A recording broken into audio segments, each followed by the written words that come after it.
Kernavės pilkapinas yra labai įdomus, nes jis tarsi įžanga į mokslinius Kernavės tyrinėjimus. Ir viename iš pilkapių mes čia matome kaip tik tokių XIX amžiaus, galbūt net Eustachijaus Tiškevičiaus vykdytų tyrinėjimų pėdsakus. Kasė, aišku, vietiniai pasamdyti valstiečiai, labai nepatyrę, neturintys jokių įgūdžių, nežinantis kaip kast, ypatingų rezultatų nepasiekė ir publikavo antskėdį geležinį surastą vienam iš pilkapių, stiklo karaliuką, bet parašė, kad nieko nerasta. Iš tikrųjų, tose Kernavės pilkapiuose, matyt, tikėjosi kažkokiu labai turtingų kunigaikščių kapų, kažko tai tokio ypatingo. Ir jie kasė tokį siaurą griovį nuo krašto, rado centrinį kapą, tada jame įsigilino, viską išėmė ir pasitraukė. Tie pilkapiai buvo užmiršti.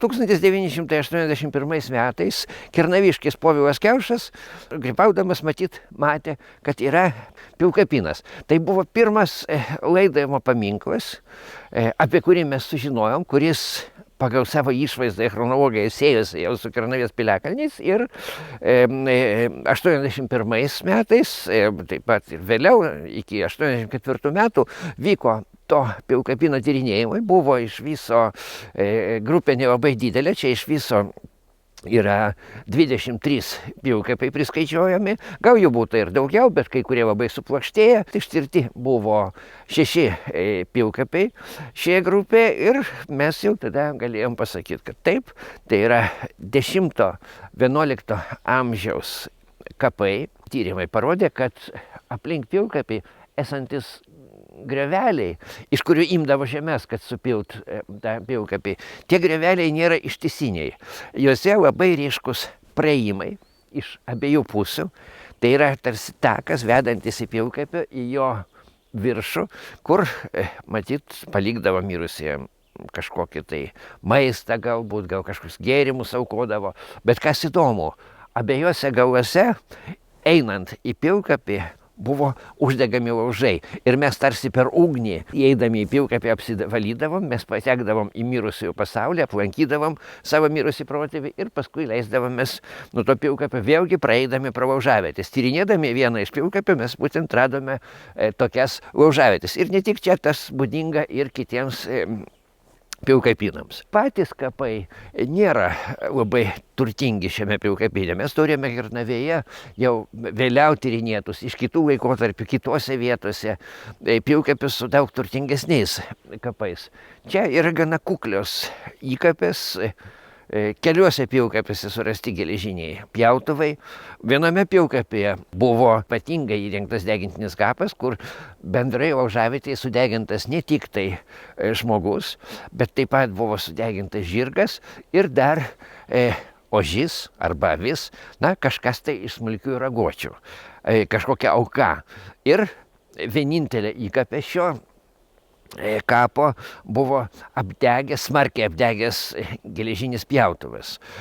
Archeologai turi daug versijų, kodėl tie pjautuvai pasitaiko tuose pilkapiuose. Manoma, kad galbūt pjautuvas aplamai tai yra simbolinis žirgo kapas. Yra įvairių versijų. Ir čia Kernavės pilkapiuose mes kelis tokius pjautuvus radom. Vieni iš jų apdegę laidotuvių lauže, kiti buvo įdėti į kapą nedeginti. Čia sunku pasakyti. Kas tai per tradiciją, mes galim tik tai spėlioti, tik tai pateikti įvairias hipotezes. Pilkapiuose senovės lietuviai laidodavo ne tik tai žmonės.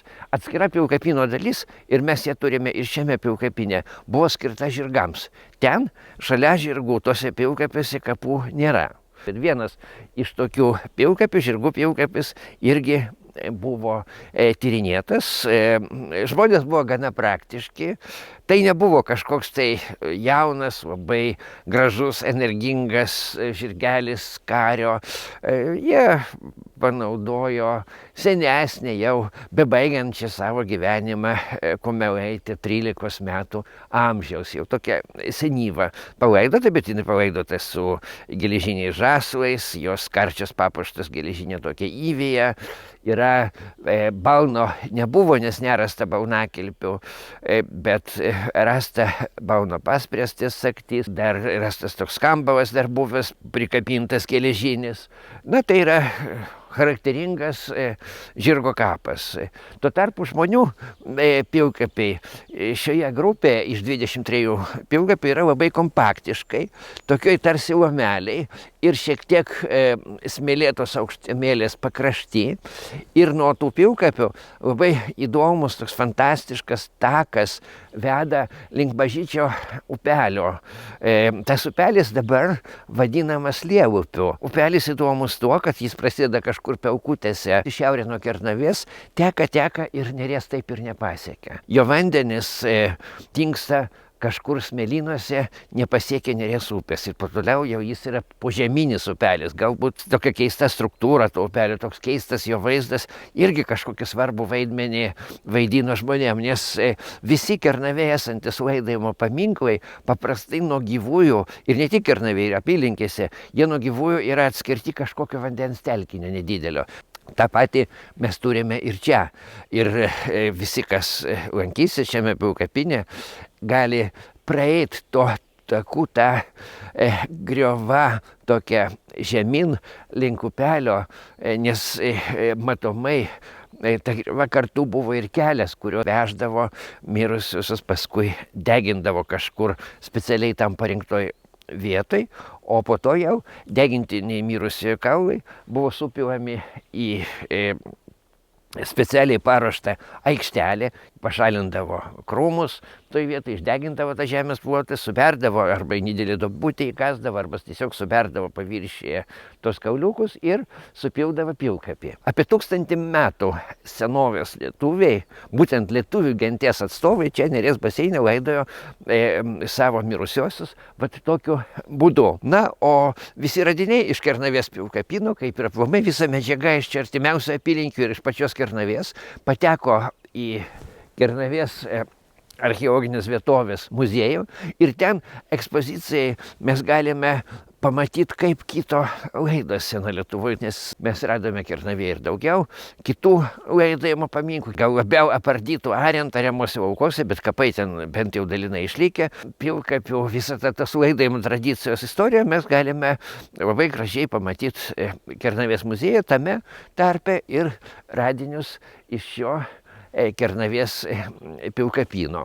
Kvieščiau visus apsilankyti ir muziejaus ekspozicijoje ir taip pat pasivaikščiot po tą labai gražiame sename pušyne išlikusią amžinojo poilsio, tų senų kernaviškių amžinojo poilsio vietą, taip pat nusileist prie upelio, kuris aiškiai to meto gyventojams turėjo kažkokį didžiulę sakralinę reikšmę ir gal jie tikėjo, kad tai yra kažkoks tai ir šventas upelis.